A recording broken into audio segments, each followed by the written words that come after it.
What's up, everybody? My name's Adam McDorman, and this is Medium Quality.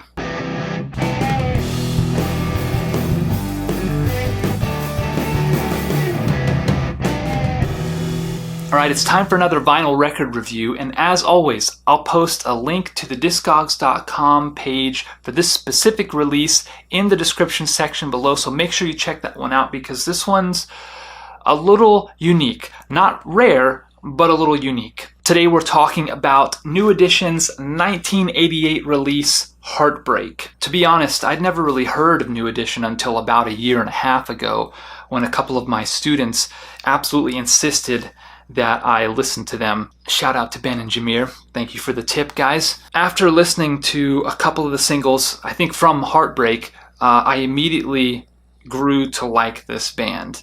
And it's an interest that has been simmering for a very long time until about 2 months ago when I got on a big kick and I was listening to Heartbreak pretty often. And that's when I found out about the BET-produced New Edition biopic that came out last year, which I ended up watching twice in about a week's time. And that was about the time that my daughter was born. And for some reason, ever since then, I've been absolutely obsessed with New Edition. In fact, it's been really difficult for me to listen to anything at all other than New Edition and the various solo projects. In fact, about an hour ago, I snagged a copy of Bobby Brown's Don't Be Cool on Discogs, so I'm really looking forward to that showing up so I can do maybe another vinyl review of that album as well. So like I said, Heartbreak was released in 1988, which was right around the time that the compact disc was becoming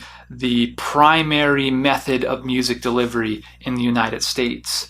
And vinyl hadn't gone away yet, but it was definitely a distant concern for most of the major record labels. They hadn't abandoned it completely, but most of their vinyl releases were far smaller, much more limited. That's why a lot of albums that came out in the very late 80s and early 90s, if they even have vinyl record releases, they're kind of hard to come by. So of course, Heartbreak's primary release was on CD. Heartbreak has 11 songs, if you don't count the intro and the skits that play in between some of the songs. However, most of the vinyl releases of this album leave out Where It All Started and Super Lady, except for the UK release, which somehow manages to fit Where It All Started back into the album. And of course, that's the version that I had to pick up.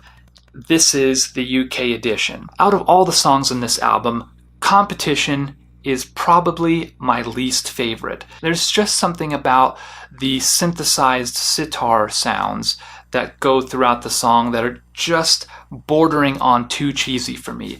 And that's actually saying a whole lot because I have a real affinity for that Yamaha DX7 set of synth sounds that absolutely typify the 1980s. And of course those are cheesy, but I love them. This song takes it just a little bit too far for me. I would actually trade Competition to get Super Lady back on the UK edition, and in my mind that would be the definitive vinyl release of this album. All that being said, if Competition is the weakest song on your album, then you still have a really, really great album. In fact, there's no song on here that's so bad that I would skip to the next one. Of course, some essential tracks on this album: If It Isn't Love, You're Not My Type of Girl, the legendary single Can You Stand the Rain, and Boys to Men. And those songs are paced so well throughout the course of this album that it kind of forces you to spend time with the deeper cuts. And those deeper cuts have grown on me to the point that, like I said, I have a really difficult time listening to anything else. Heartbreak relies really heavily on synthesized sound and sequenced percussion. And one of the drawbacks of relying that heavily on technology is that as the technology progresses, the music that comes out of that doesn't hold up so well. That's not the case with Heartbreak. Somehow, Heartbreak holds up really, really well, in spite of the fact that I would be hard-pressed to find live instruments on this album anywhere. And that's a huge testament to Jimmy Jam and Terry Lewis, who are the production team that worked on this album. So let's talk a little bit about this specific vinyl release. The whole thing has a little bit of a budget feel to it. Of course, I assume this has a lot to do with the fact that, again, the album was released in the late 80s.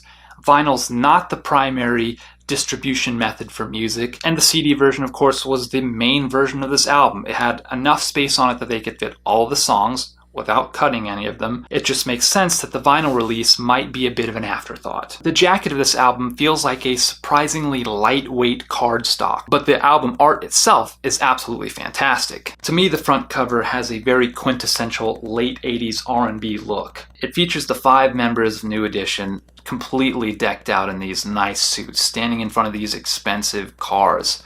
It's this really iconic looking album cover, and the back cover shows another side of the band. It's a far more casual look, but still very fashionable, very well thought out. You can tell that these guys really care about how they look. And this casual look really foreshadows the New Jack Swing aesthetic and the early hip-hop look that some of the members of New Edition would go on to pioneer. The jacket's like a two-sided coin that depicts both the classic past and the forward-looking future of this group. Even though the jacket feels a little flimsy, we still get a really nice printed inner sleeve that features the lyrics from the songs on this album and more pictures of New Edition looking absolutely fresh. Now, I mentioned before that this album was released in 1988, and in fact, this very month, Heartbreak is 30 years old, which would be a fine time to reissue the album on vinyl. Maybe find a way to fit all of the songs onto it. There's certainly enough remixes and extended versions of the tracks on this album that you could do a double LP. And if you're going to do that, you might as well give it a really nice, high-quality gatefold jacket. Give this thing the treatment that it deserves, because this is an absolutely legendary album. It would seem to me that the reason this hasn't gotten a proper vinyl reissue is because of the fact that there's not as much of an overlap between the New Edition fans and the modern vinyl enthusiast, which is a shame because I think everybody needs to hear this album and I think it should be circulated again. That being said, if you haven't heard this album before, I highly recommend that you go on Spotify and check out the Heartbreak Expanded Edition, which is the remastered release from last year, kind of in the wake of the success of the New Edition movie. And that thing has a ton of remixes and expanded versions of the songs. It's such a great album. It pretty much single-handedly turned me into an NE for lifer. So you gotta listen to it. You've gotta check this album out. If you enjoyed this video, please give it a thumbs up. If you want to see more, make sure that you subscribe. And if you still want to snag some of the first edition medium quality merch, make sure you do that before Saturday, June 9th, because that's my birthday. And I'm killing off the first edition merch and rolling out a bunch of new designs that are going to drop on that day. So make sure you stay tuned for that because those designs are dope. What a time to be alive.